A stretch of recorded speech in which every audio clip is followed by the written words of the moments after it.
Steven Spielberg presents Gremlins. They're clever. They're mischievous. They'll get into the kitchen, the basement, the garage. They'll get into anything. And once they get in, there's a real gremlin in my car! You're in for it. Gremlins. They'll be expecting you at a special sneak preview Saturday, May 19th. Directed by Joe Dante. Rated PG.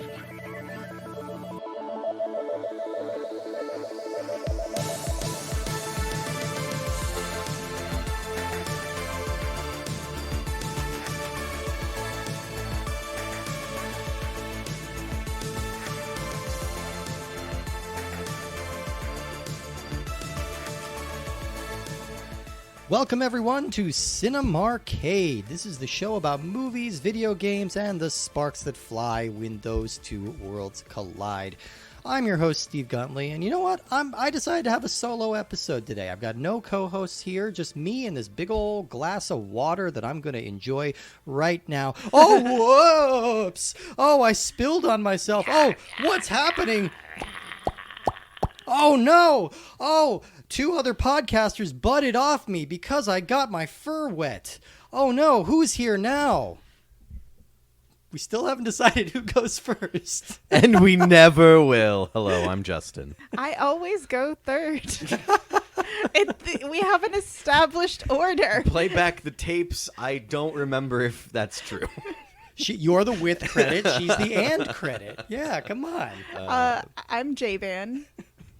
Thank you all for being here, for butting off of my body. You know, that's how I meet most of my friends. Is I by also think dumping I water like how myself. you're like, now we're the Gremlins and you're Gizmo. Yes. Oh. I mean, we're not technically gremlins yet because we haven't eaten after midnight. That's true. That's true. You're not But- yet. You guys are still cute and furry, but Give us 5 hours. Yeah. We can make that happen. You're right. I shouldn't 5 have hours? defaulted to Gizmo. I'm not necessarily going to be the That's Gizmo. 5 hours. We'll let that play out as it will. You'll never guess what movie we're talking about this week, but I'm going to tell you anyway. We're talking about Gremlins. This is our first miniseries. This is the first time that we are breaking away from our regularly scheduled programming to focus on one series that has movie and game adaptations. So this is going to be a 2-part miniseries. Next week, we'll be talking about the sequel, Gremlins 2, The New Batch.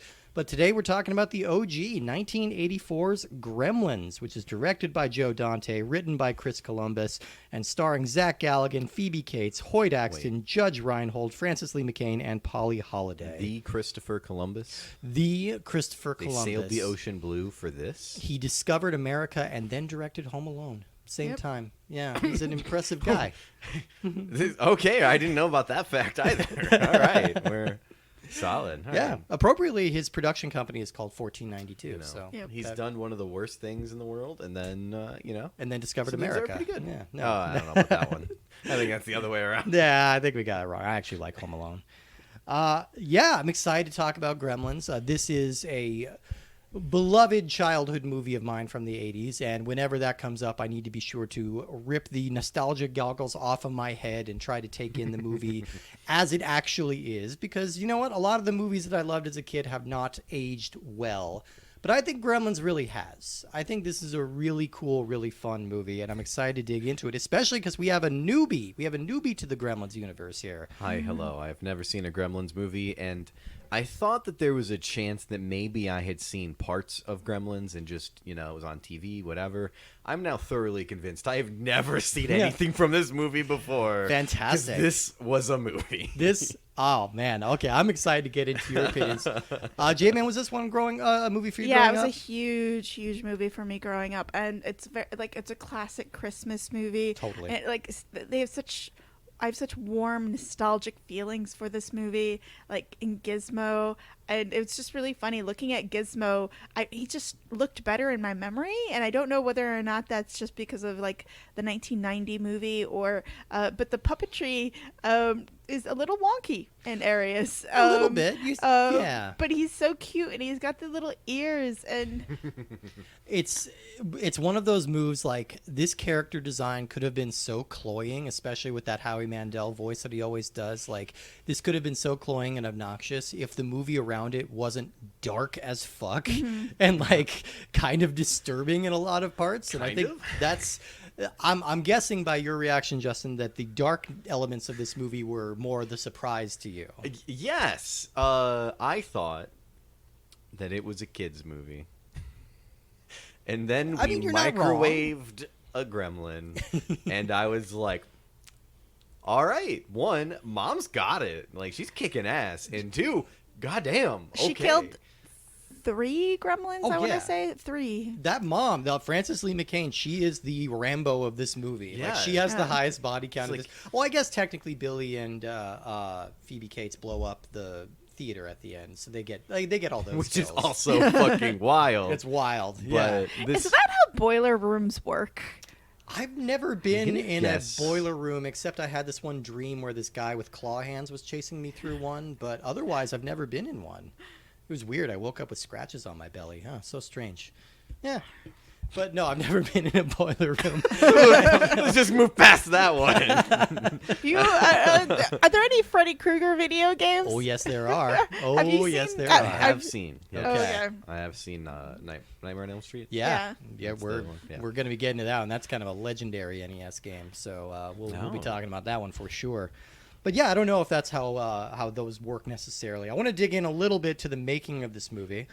This was part of like a wave of early 80s like horror comedies. The horror comedy came back in a big way in the 80s. They were popular back in the 40s with like Abbott and Costello meeting the Wolfman, things like that. But the genre had died off for a long time. And then we get the 1-2 punch of Gremlins and Ghostbusters, which were released the exact same day. These both hit theaters the exact same day, June 8th, 1984. So almost like up to the date of when we're recording this. And so, yeah, that kind of set things off in a big way. And I think Gremlins has more imitators than almost any other movie I can think of. These are just movies that came out within the next 5 years. The Ghoulies, the Munchies, the Hobgoblins, the Trolls, the Elves, the Critters, the Spookies, and the Beasties, plus each of these got at least one sequel. So that's in 5 years. Critters- That's between 1984 and 1989. Critters is a weird movie. Is the Critters sequel is to very the weird. Beasties the Beastie Boys? It is. Starring MCA, Ad Rock, and Mike D. And then what was that list again? Okay, Ghoulies, Munchies, Hobgoblins, Okay, Trolls, yeah. Elves, Critters, Spookies, Beasties. I really want to know what Munchies is about, because if Munchies was made from the 90s to now, I think it'd be a certain kind of movie. Right. And I don't think that's the kind of movie it is. Munchies pulled a reverse Aliens because the first movie is called Munchies, plural, and there's a bunch of little guys running around causing mischief. Oh. The second movie is called Munchie, and it's just about one creature, and he's friendly. So they pulled kind of a reverse Aliens on that one. And also pulling a Terminator. A little bit, yeah. I think I've Terminator often 2, said technically. that Terminator 2 rips off Munchie, like Wait, which pretty one came much first? directly. Munchie did. Oh. Oh yeah. Okay, I had it wrong. Excuse I thought they me, were the ripoff. No, they were the original. James Cameron, we've got your number. Okay, all right, and There's that at number least is 1-5 in it. it's a big old 0, you butt. Yeah, that'll teach him. Yeah, James Speaking of- Cameron has not done anything of note. No, come on. Yeah, he did Piranha 2, The Spawning. I do. My one minor digression on this, like I grew up with Gremlins, absolutely. I watched it a lot. My earliest memory, the earliest memory I can ever conjure in my head is watching Critters. That's a weird ass movie to have as like your very first like foundational memory because that movie's fun, but it's not like a classic of any kind, you know. So it's just a weird. I think that says a lot about me that's my formative memories watching Critters on TV. I remember watching, one of my formative memories was watching Nightmare on Elm Street on TV. Oh wow, really? Yeah, Okay. I was a precocious child. Yeah, I would say that would traumatize me. I was such a sensitive little kid, and yet somehow Gremlins did not scare me. Well, I don't. And this is interesting because I was talking with my flatmate, who you all might get to meet someday. That like whether or not, because he was never allowed to watch Gremlins. Okay. Because I was worried that he'd be too scared, and I was never frightened of Gremlins. I just always thought it was sort of cartoonish violence, but rewatching it's a little violent. Mom pulls out that knife, and then she pulls out a second knife, and it's like, let's go. Well, the cool thing, like, I think you'll find a lot of the kills in this are based around urban legends, and that's because this whole myth of the Gremlins is actually a pretty recent thing. This came about in the 1920s in the UK because RAF forces would use the term Gremlins to describe anything going wrong with their machinery in their planes. So if they hear a knock or something, they'd say, "Oh, it's the Gremlins at it again." And then in 1943, Roald Dahl wrote a children's book called The Gremlins, which sort of codified this a little bit. And that same year, we also got the famous Bugs Bunny short film, Falling Hair, where he fights off against a gremlin on a plane. And that sort of set the template. Wait. Go back to that last movie. The Falling Hair? What? Yeah. Bugs Bunny fights a gremlin on a plane? Yes, he does. Yeah. Yeah. Should we pause it so we can watch it? It's a precocious little guy. Yeah. Now I'm really. Is this like a Terminator style movie where it's like, or like Snakes on a Plane or whatever, where like Bugs Bunny's being hunted by the thing and he's got to like figure it out? It is one of the few cartoons where Bugs Bunny isn't like the antagonist. You know, like Bugs Bunny is always kind of too cool for school, and he's always like 2 steps ahead of whoever he's bothering. This is a rare example where Bugs Bunny's getting his ass kicked, like the whole cartoon, by this little gremlin.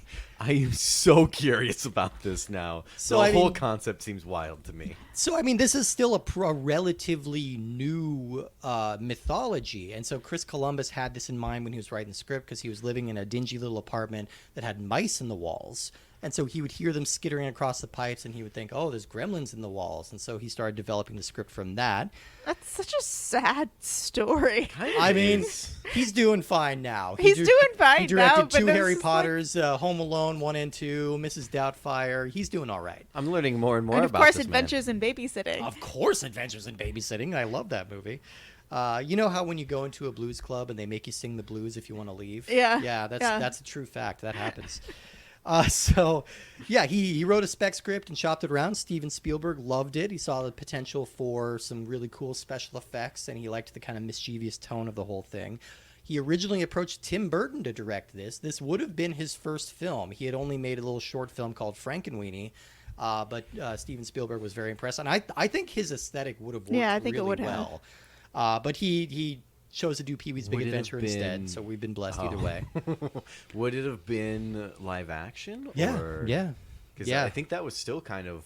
He was real into claymation. Yeah, that was around that time. Yeah, he was working more with claymation, but this would have been live action. But then Steven Spielberg shared directing credit on Twilight Zone, the movie, with a guy named Joe Dante, who had some success blending horror and comedy. He made movies like Piranha and The Howling, so he knew how to kind of blend these 2 different themes. And so Spielberg approached him. They reworked the script a lot. So the original script was a pretty hard R horror film, and it had some sequences that would have been pretty terrifying. So you know how in this movie, Billy's dog ends up like tied up in some Christmas lights, like hanging on the porch. Yeah, in the original movie, the Gremlins are killing the dog. They also kill his mother, decapitate her, and throw her head at Billy. And there's also a scene where they go into a McDonald's and find that the Gremlins are cooking and eating all of the patrons in there. Oh my god. So it was going pretty hard. The one remnant of this original dark script, and I think you guys know exactly what this is going to be, is Phoebe Cates' monologue in the bank about what happened to her dad. And again, this is based on an urban legend, just like frying the pet in the microwave and things like that. There's a lot of urban legends and there's a lot of fairy tales in this. That was the moment when she first alluded to her distaste for Christmas, where I was like, this movie's rated PG, ma'am. What are you doing? What are you talking about? I mean, like, I get it, but also, like, goddamn. It really feels out of nowhere, and I think it's not a coincidence that the movie gets very slapsticky after that point. I Yeah. think that's kind of the Try to turning bring point. it back for a moment. Yeah, that's the moment where it starts getting a little silly and a little cartoonish, which is, probably for the best because that whole ending is really fun. But yeah, that monologue is kind of the one remnant of that very dark script. And Spielberg is not happy that monologue made it into the movie. He did not want it to be in there. He thinks it goes a little too far. But Joe Dante absolutely insisted that stay. So yeah, there's also the heavy influence of like fairy tales. Like, okay, think about these 3 rules that the Gremlins have. All right, you don't get them wet, you don't shine light on them, and you don't feed them after midnight. Now that third one gets picked apart a lot because it's like, all right, do we think about time zones? Do we think That about is exactly what I was thinking when I was watching. It was like, yeah? When do we what stop about and New start? York? Yeah, exactly. When do we? Australia? When does this start? Is it like 6 a.m.? Is that because technically it's always after midnight? I don't think UTC had been invented at that point. See, so yeah. like, how are we? What does this work off of? Right, but that's the fairy tale element, right? Because fairy tales always have these kind of arbitrary rules because they were meant to instill fear in medieval children to get them to obey their parents, and that's kind of where it's coming magical. The Exactly. Mogwai are magical. from. They are magical, yeah, and you can definitely tell that Gizmo is like a Spielberg kind of creation. It feels very cuddly and very marketable. And originally the idea was that Gizmo was going to just turn into Spike and become the villain. And I think it's a wise decision that they kept one of the Mogwais like sweet, because I think he's just too cute, and I think kids would have been upset if all of the cute little monsters. Well, I think that's if you go to a hard or horror movie, then yeah, sure, but like this is not designed to be a hard horror movie. No. But I think that it's so interesting. The design for his head is almost is very close shape wise to the baby in The Mandalorian. It's like this very like these big ears, this like oval face. They definitely copied The Mandalorian. What? No, I thought it was very interesting, and I just every time I saw it, I could only think about Furbies. Yeah. I mean, those were a thing, and I was like, I definitely had a Gizmo plushie when I was a kid. Like he would suck on his thumb and stuff like that. Like he was kind of like those little monkey dolls, like you just kind of pop it in there. And he was my favorite. He was so cute, and I thought his voice was really like, I try to do his voice all the time. Like I don't know how he does it. I don't know how he gets that high. Who's the voice actor? It's Howie Mandel. Mandel. It's Howie Mandel, the host of what does he host now? America's Got Talent or something. Something like that. Yeah, he was a stand-up comedian at the time. He's a very successful guy. I But know yeah, names, but not faces. Now I have to look up who Howie Mandel is. yeah, he's bald now. He had a big old like curly fro back then. Oh, okay. Yeah. Got you. Yeah. One of those guys who's like much older than he looks. Yeah. But yeah, like we said, this movie opened the same day as Ghostbusters. It opened number 2, only $1 million behind that, but it would still be a huge hit. It made $148 million in 1984 money. It ranked as the 4th highest grossing movie of the year. Critics liked it, audiences liked it, but one of the big concerns was the violence. And it was the 1-2 punch of this and Steven Spielberg's Indiana Jones and the Temple of Doom that led to the creation of the PG-13 rating just 2 months after this movie came out. So it's all Steven Spielberg's fault. It is exactly Steven Spielberg's fault. Yeah, they had to find a workaround because it's like, all right, yeah, this isn't quite R-rated violence, but it's really not like small kids relate like violence either. It was such a thing for me because again, I'd only ever heard of it as like, oh, that was everybody's talking about it as during their childhood. Yeah. So I assumed it was like an ET-esque, kids movie, and so she's talking about like suicide early on, and I'm like, this seems out of expectation for this. And then they kill the science teacher. Yeah. And I was like, that guy's dead. They kill the neighbors as well. Yeah, they just start killing people. Well, I'm it's like, interesting. Every time, I'm like, wow. Yeah. They kept a lot of the deaths off screen, which I thought was probably a good choice for this film. But you could definitely see how this was originally supposed to be a horror movie. But it was, and it's still like, I feel like it's in the horror universe. You know what I mean? Yeah. It's got monsters.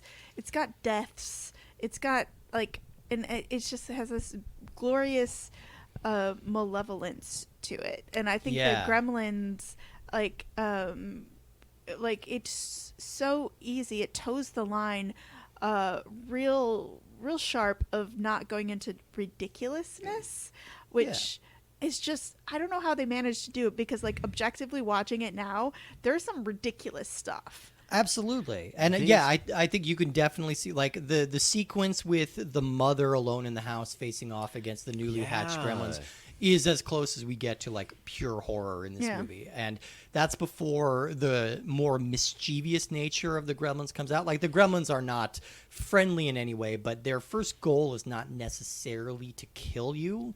It's to fuck with you. Yeah. And then they very quickly are like, apparently the supreme way of fucking with people is to just kill them. Yeah. And they go on a rampage. They absolutely do. But after they've kind of overtaken the town, that's when they start getting into their goofy shenanigans. That's when they're going to the bar. That's when they're going to the movies. They're playing with toys. I love how they take over the town, and the first thing they do is they go to the bar and just get wasted. Yeah.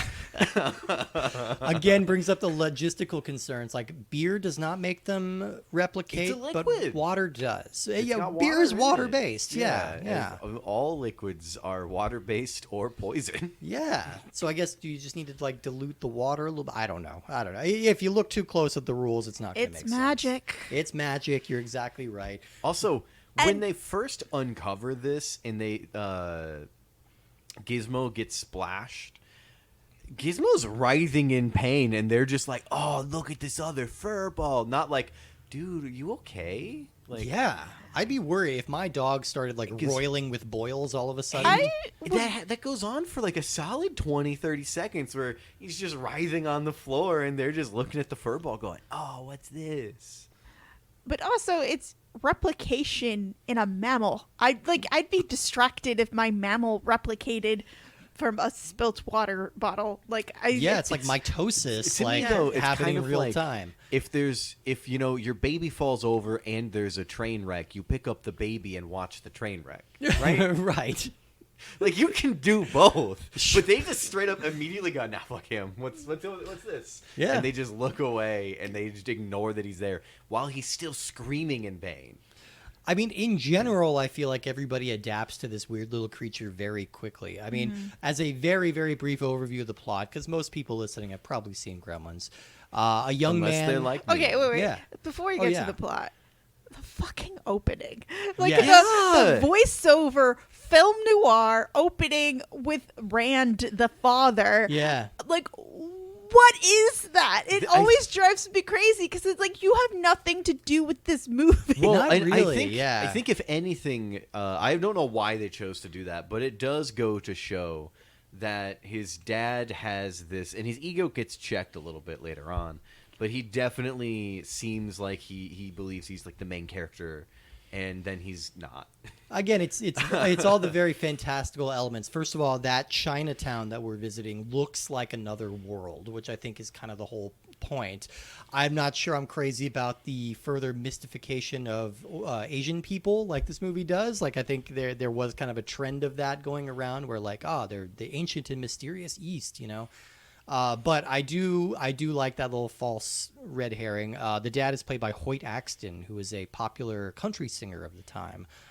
He's got a great voice. He's got a great, like, kind of calm presence. But you're very right. He does not have much of a role to play. In fact, most of this movie, he's at a convention filled with Easter eggs, basically, A to other convention sci-fi on movies. Christmas Eve. Yeah. About Like, who? inventing. Who makes an invention? With all these weirdos, including Steven Spielberg himself on a recumbent bike.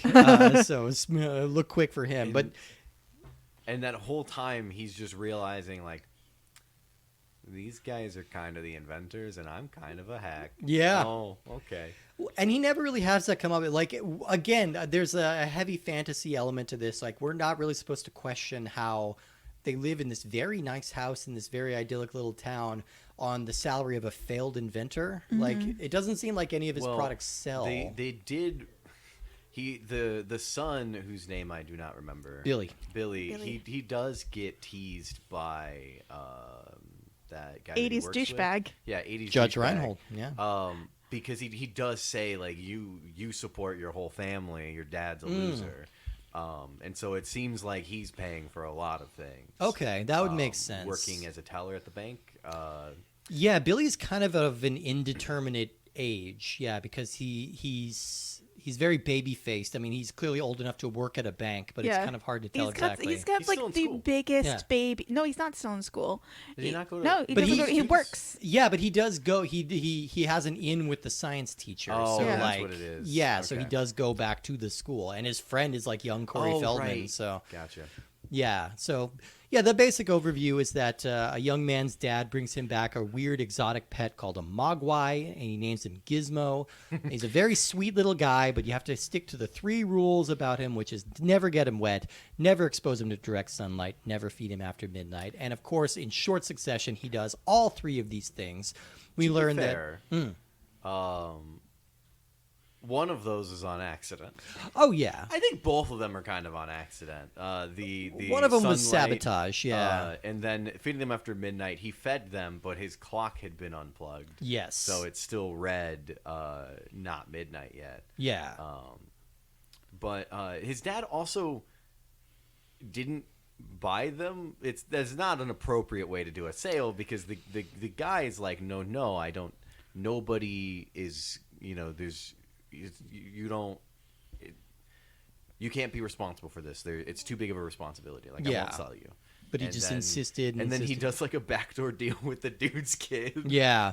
Yeah. And then the dude's probably just like, bro, what the fuck?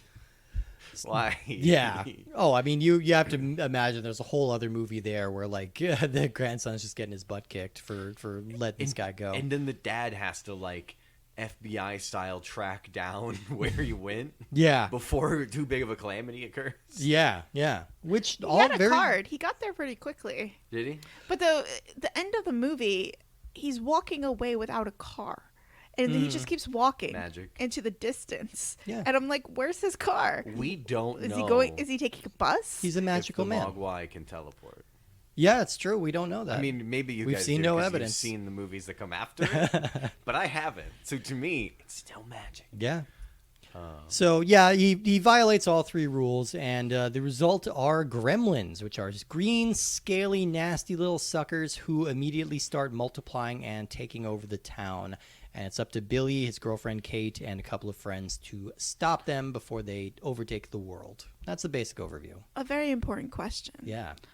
Do you think gremlins are psychic? Well, what's your evidence here? They have knowledge. They have no ability to learn. They knew how to unplug or eat through wires on a clock. They knew how to. They know how to unwire telephones. They know how to use a projector. They They know how to drive a car. They know how to drive a car. They know where a brake line is.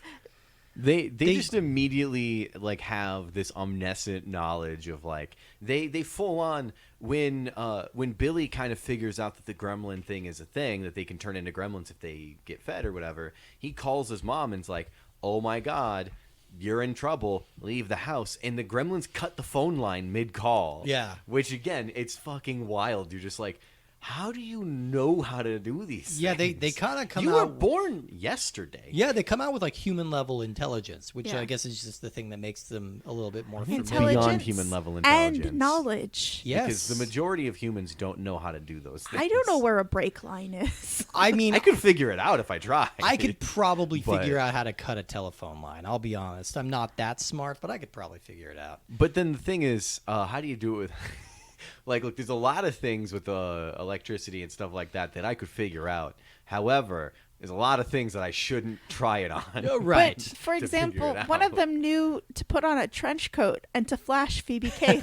Which is so fucking weird. I mean, that bar scene is the moment where this movie, the tone of this movie, just changes so utterly and completely. And I'm here for it. Like, and it's not to spoil part 2, but it's going to set up a lot of what's going to happen in part 2. That we're going to escalate a lot on those themes. But yeah, that bar scene is wild. It's just kind of bouncing from image to image. Now, I've read one cultural criticism. I'm not going to put necessarily a lot of weight on this because I don't really know and I'm not really qualified to talk about it.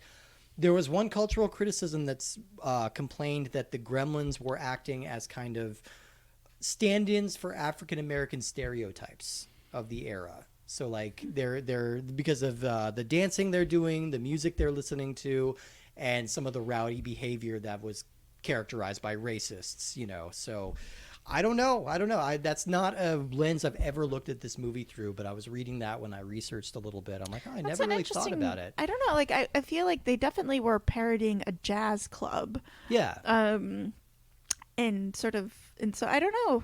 I It's don't weird. believe if it's there, I don't believe it's intentional. I don't believe anybody involved would have intentionally set out to make a movie like that. But I wonder if there was some kind of underlying thematic, I don't know, thinking going on there that they maybe weren't putting too much weight on. I don't know.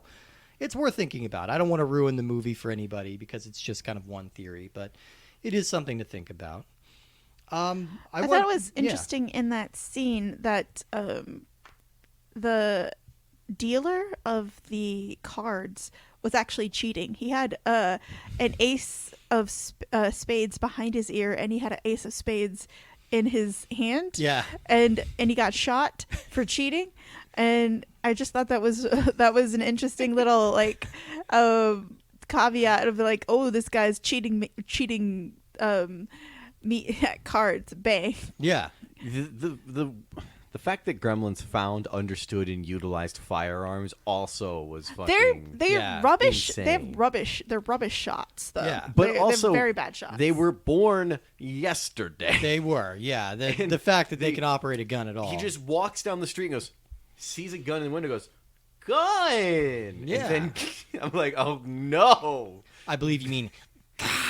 Sorry. Which Yeah. Sorry. I don't think that they could have learned all of this from television because Gizmo was only watching TV for a couple of days. But what if they like learn all of the information Gizmo's ever learned? So you're saying Yeah. that there's a hive mind? Maybe. I think it's like, how when you grind up a flatworm and feed it to other flatworms, it can like Nope. gain its knowledge. You don't do that Don't know frequently? this. no, You don't often- I've never done that. Can't say Oh, this is a weird. thing that's in my brain. This is the thing. So apparently flatworms can be trained to solve a maze, and if you take that worm that's solved, you grind it up and feed it to another one, that flatworm will immediately know how to solve the maze on the first try. That's weird. And It's also, really weird. what the fuck, scientists? Who's Yeah. figuring this out? Yeah. Yeah, why are they doing that? Yeah. Who's getting a grant to grind up worms? Listen, Yeah. there's been grants for crazy shit. Yeah. Oh no, I believe it, including grinding up worms. Yeah. Yeah, that's crazy Yeah. to me. Just to talk a little bit about the cast here, our lead is Zach Galligan, who's kind of like he's there. I have nothing against him. I think he's blandly charming. I think he's perfectly cast in this role Well, he because has you need like kind of a milquetoast well, sort you- of guy. Well, you need somebody who he is not. He has heroism, but he's not a hero. No. He doesn't have like he's so he's like in this in between child adult phase, but he's not off-putting because he's child enough to want to have a mogwai. Yeah. But he's not so much that he is devastated, but he's still our protagonist. He feels like he has his shit together despite maybe being in this Arrested Development state. Like, no, Yeah. I think he's fine. I read that he got cast because he was the only actor who was realistically flustered by Phoebe Cates. Like, they felt like he was clearly in love with her, and really hard to blame him. I think Phoebe Cates is amazing. Phoebe Cates is one of the most beautiful women that's ever lived. Yeah, yeah. How bad of an actor do you have to be not to be flustered? in front of her? Seriously, yeah. They just said he was just very earnest Or- and very like shy and awkward around her, and she almost did not get cast in this movie because of Fast Times at Ridgemont High, because she took her top off in that movie, and that is infuriating to me. That it's like, okay, first of all, you're going to make her do that, and then second of all, you're going to deny her opportunities from now on. Sexism. Yeah, but she's doing fine. I wish she Turns would come out back. men, She's been not retired for great. like 20 years, but I wish she would come back. And then we get a very small appearance by another Fast Times alum, Judge Reinhold, who plays the jerky bank manager. Apparently, I was always a little confused by why he was here, but apparently his role was cut down quite a bit when they went from an R rating to a PG rating. Like, he was going to have a bigger role initially. Gotcha. And then we also get parts from Dick Miller, who is in every one of Joe Dante's movies. He plays the World War II vet neighbor, Murray, who's great. And a very blink if you miss it, the deputy policeman in this is Jonathan Banks, better known from Breaking Bad, Better Call Saul, and season 5 of Community. That's Jonathan Banks. Yeah, very young in this movie. Wow. So, in a lot of movies, and I was talking about this with a friend of mine, how incompetent the police are. Yeah. And I'm just really curious because, like incompetent police are such a big mainstay of the 80s, especially of horror movies and like of not being heard or understood. And I just thought that these cops acted like they were high and drunk at the same time. I think they were drunk. I think they were having a Christmas It's a party. good old boys rural police station on Christmas Eve.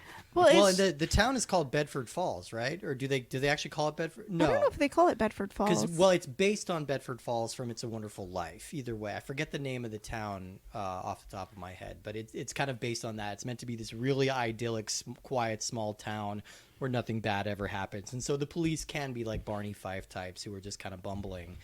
But they are dispatched so very easily in this movie. They're so not a factor, and I think you need that.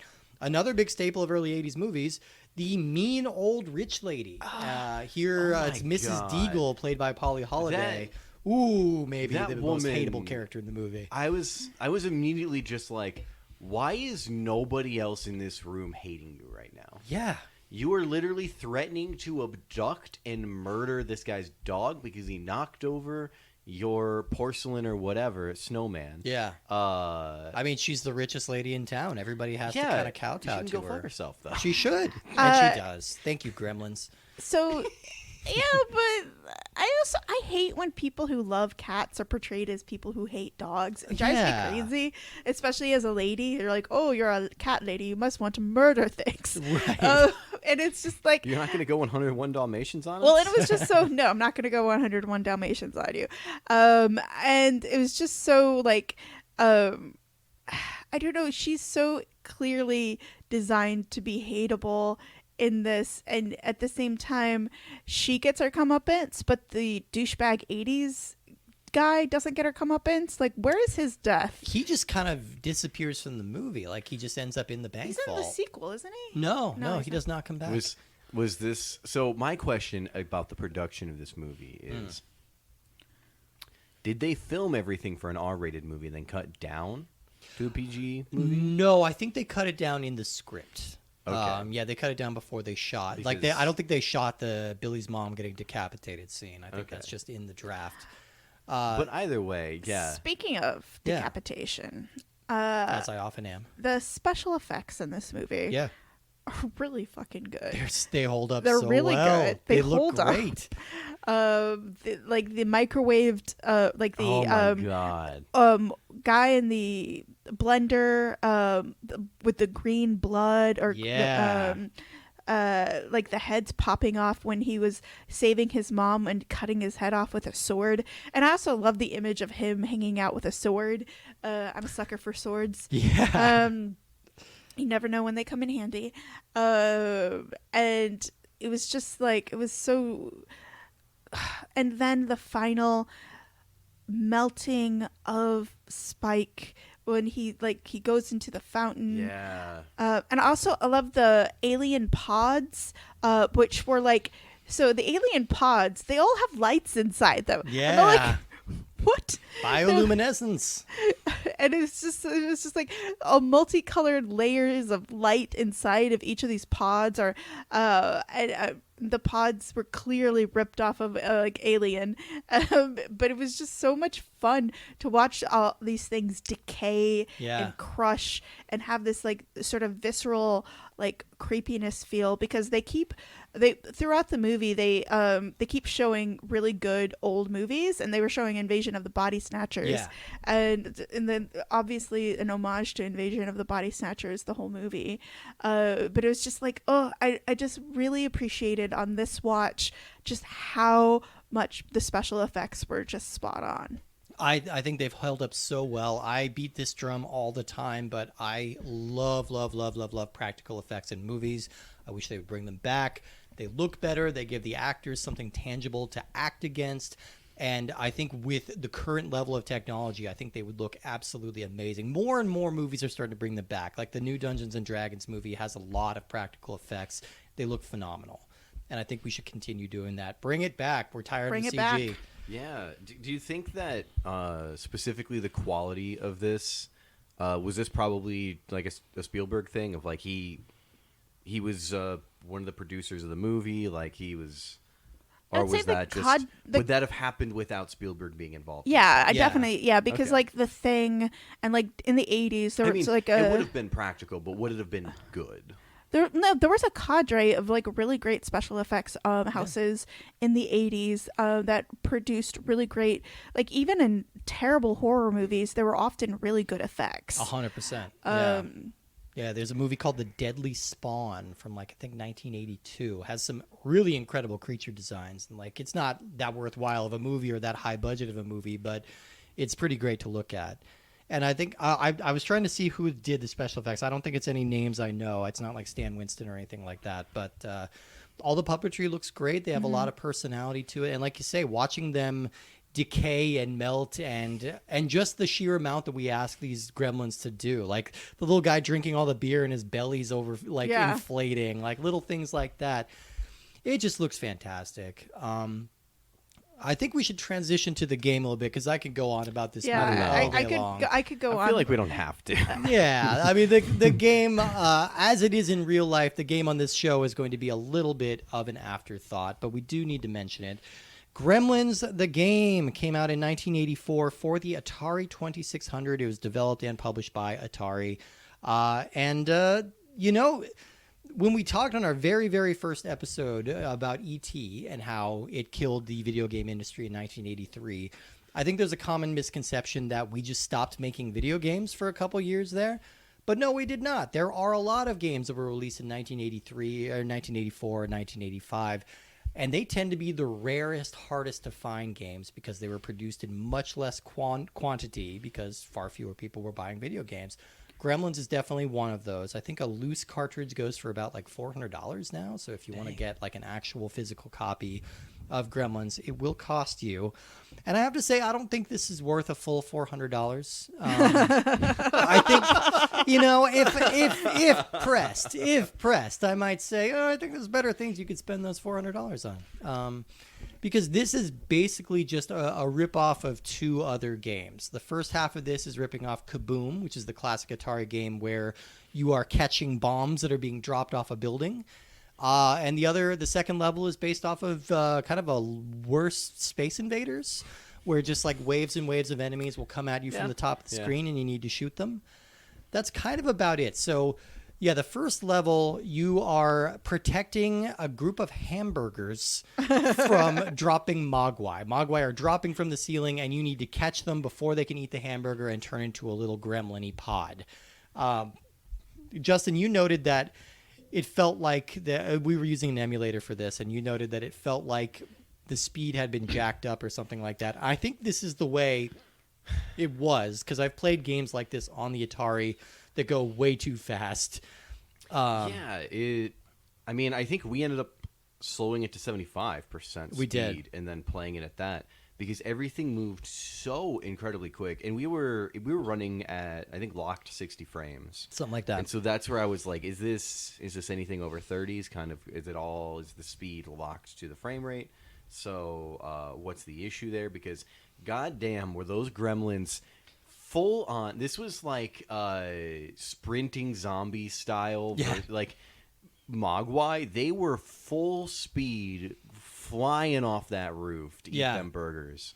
And you're just a dude who can walk left and walk right, and walk left and walk right, not run left and run right. Yeah, the Mogwai are dropping at running speed, but you are not at running speed because You're apparently you are a overweight, middle-aged bald man who's supposed to be Billy. Yeah, Wearing an the orange shirt. balding, yeah. So like Yeah. props on the shirt color. A lithe, like 21-year-old boy has turned into like a very large, slow, bald man. I do not have any idea who this character is supposed supposed to be. Like on first sight, it's really hard to say who this should be. And then it's something that's more of a thing now, or that is a thing now, and I don't know if it was a thing back then, but likeness rights when it came to video games was also important. Yeah. For instance, like James Bond is one of the ones where Ion, the people who own the licensing for James Bond, will not allow the likeness of any other James Bond than the current James Bond to appear in media that's being created during that time. Right. And so, for instance, they did a bunch of remakes and like level remakes and stuff of previous James Bond games,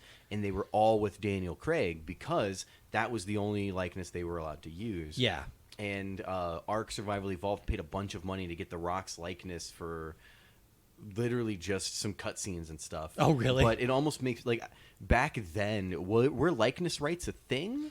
And the question is, because then it's just pixels. Right. It was a bit of the Wild West back then. Right. Like the likeness rights were all based on what's on the cover because it's pretty interpretive when you get to the actual game. Like, at what point do you look at the pixels that make up Billy in this game and go, no, you don't have the rights to use me. Right. You've got to use other generic dudes. Yeah.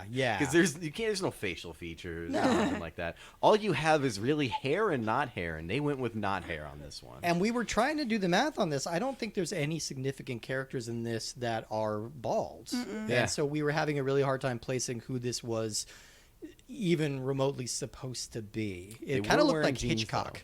I think it was Alfred Hitchcock running back and forth catching gremlins.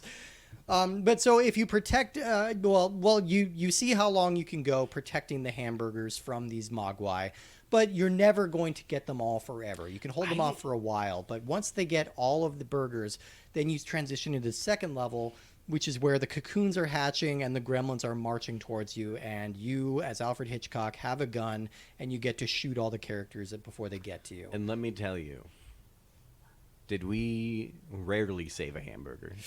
Rarely did we save a hamburger. Yeah. Rarely did we do very well. Well, I mean, this is a score-based game, so really, for our younger listeners who might not remember, back in the day, you had to gain all of your satisfaction from video games from just trying to get a higher number on the bottom of the screen. Of course, this would erase when you turned off your Atari, so you could keep it on forever. But it was a fleeting little thrill that you could have, and this game offers a lot of fleeting little thrills. And so I don't know. The second level was not that much more engaging. I think we only managed to clear it once, and our reward for clearing it is going back to the hamburger level. Yep. The gameplay loop is just defend the house, defend the burgers, and then defend yourself from what 8 burgers, and then repeat. And the Gremlins looked strangely like ETs. I don't know. Well, it was just like Space Invaders is fun. Yeah.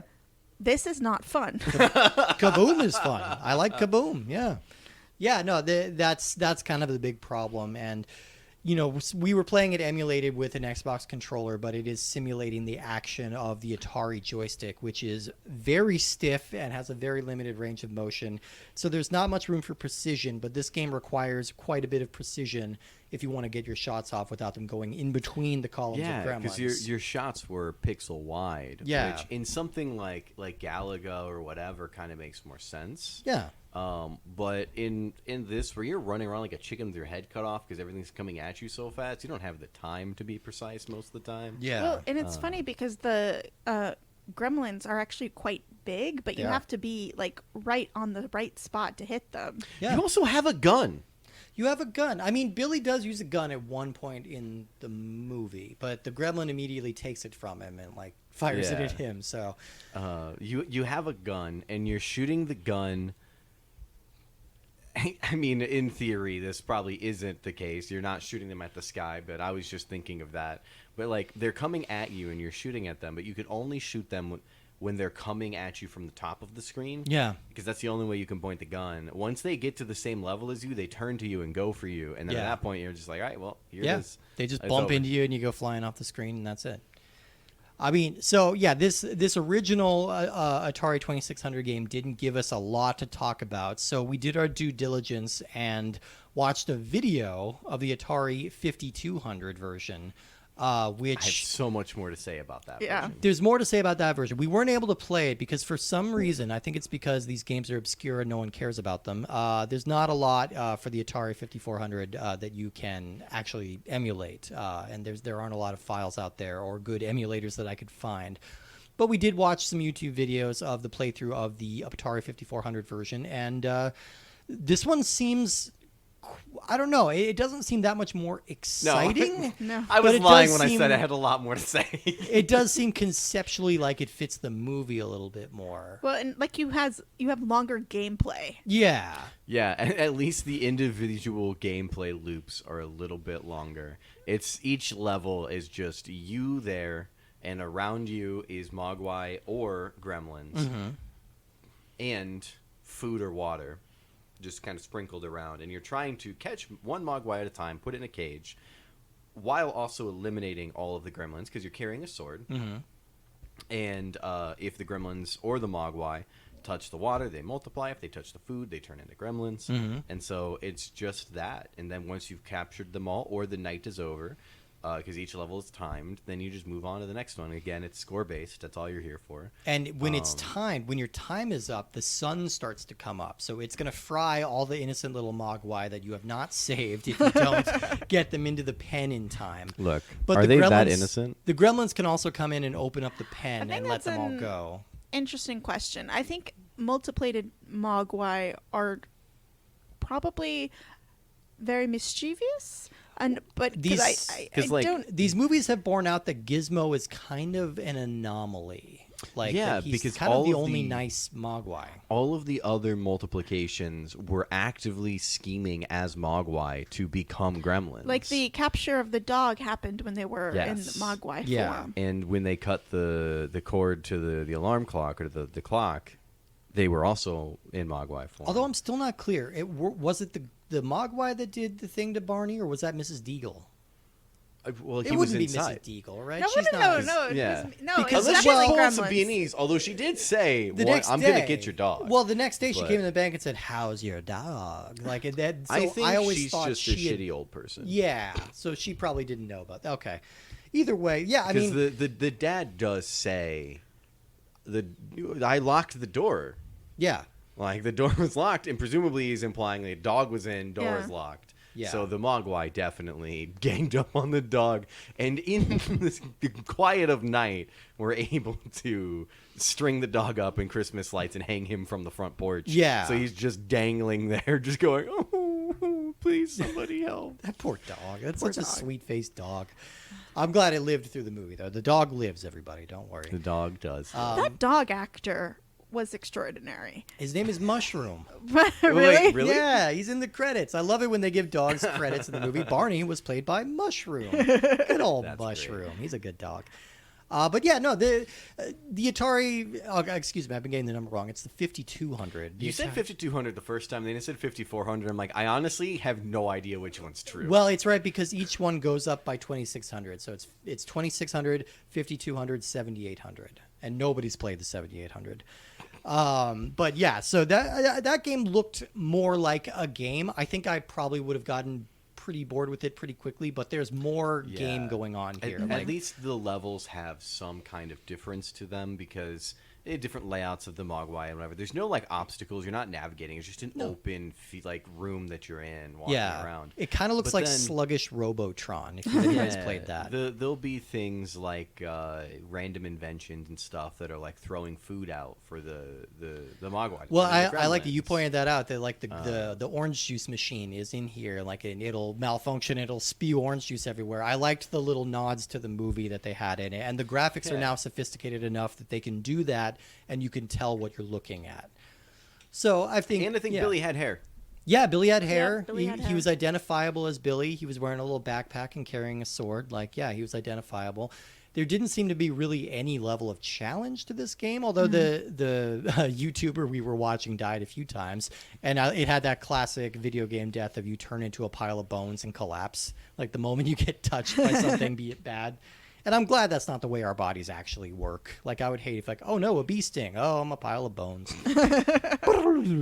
Xylophone sound. Yeah, so, I think in this case, if you're going to want your Gremlins 1984 fix, I'm going to say you probably want to go for the movie over either of the game adaptations, but opinions may vary here. Maybe we should move on to our rankings and decide where these go. So each week we are deciding if this is a good movie, good game, a bad movie, bad game, or some mix of the two. Let's start with J-Bam. What are we thinking? Great movie, bad game. Great movie, The bad game. gameplay is so I keep thinking, because we played E.T. and we played this, that maybe just Atari games suck, and then I refreshed how many great Atari games are out there and are spectacular and are still enjoyable to this day, like Pac-Man, Space Invaders, Frogger is great. a great game. And so it's not a time thing. It's just that this one is a bad one, just like the E.T. was bad, but it wasn't as bad as E.T. No, it is better than and E.T. I We could still actually play think it. more enjoyable than Vertigo. Yeah, I mean, I will give some passing credit. Like, I will say the sprites in this look like Gremlins. Yes. They do. Like, they're very interpretive, but they look like Gremlins. Yeah. I think this might be one of the first ones where I don't really have to add some additional, this, but I feel this way. Nah, it was a good movie, bad game. There's no real qualifications on bad game on this one. I wonder if there's any qualifications on good movie, just because you seem to have been shocked by it. You seemed unnerved that this was a No, I was just, again, I went into it thinking, oh, this is going to be like E.T. Yeah. E.T. walked so Gremlins could run. And then the Gremlins ran. They ran hard. I think one of the charms of this movie is that it's pretty willfully playing on your expectations from E.T. Like, you see, it's a Steven Spielberg movie with cuddly little characters. Yeah. It's got to be like a sweet, adorable adventure, and then they turn out to be these little shits. They turn into psychopathic murderers who presumably kill an indeterminate number of people around town. That's at least 5. Yeah, at least 5. Yeah, there's a lot of people It was down. covered on the news. Yeah, no, it's a mess. This town is ruined forever. There's a point where they're just like, oh, all the Gremlins are in one place, and we can tell because there's nothing else happening in town. Exactly. The town is dead, and I'm not sure how literal that is. Yeah, it's pretty close to literal. I'm in the same boat. I think great movie, bad game. They better than some of the Atari games that we've played, and I think better than some of the Atari games we're gonna play. But definitely still not all that else is fun. on the list? Oh, we get some Raiders of the Lost Ark. We get some Halloween, Texas Chainsaw Massacre, Aliens. Yeah, we're gonna get a lot of weird stuff on the Atari. Krull. Everybody knows Krull, obviously. But that's not what we're going to talk about next week. We're going to save Krull for another day because we're continuing with our miniseries. While we have some energy, we're going to be watching Gremlins 2, the new batch from 1990. We're going to be playing the NES game based on that movie. I don't think I'm going to be watching. Did you see there's a new Gremlins TV show that just dropped? They advertised that right before I was watching the Gremlins on HBO, and so I'm not. I think that one is skewed for very little kids. You just watch the show instead. Yeah, it's called Secret of the Mogwai. It's on HBO. I refuse to call it Max because that irritate me. I might read a Wikipedia article about it to see, Yeah. I wonder what they're gonna do with. No, I want to know the mythology. You want to know the lore. I do. I'm a lore fiend. Yeah. I'm a lore whore. No, I get it. Yeah. No, I'm a little curious about it. I've heard some positive things, but it is weird that this has been a very successful pair of movies that has never had a third movie. And I mean, there's been rumors for 20 years, but I don't think it's going to happen at this point. Or I don't know, maybe this animated show really takes off and sparks interest in it again. And I hope they keep the weird, edgy humor of these first two movies in the future. But we'll be touching back on these little gross creatures next week. So be sure to check us out at Cinemarcade Podcast on Instagram. Send us an email at cinemarcadepodcast@gmail.com. Let us know what you think of the show.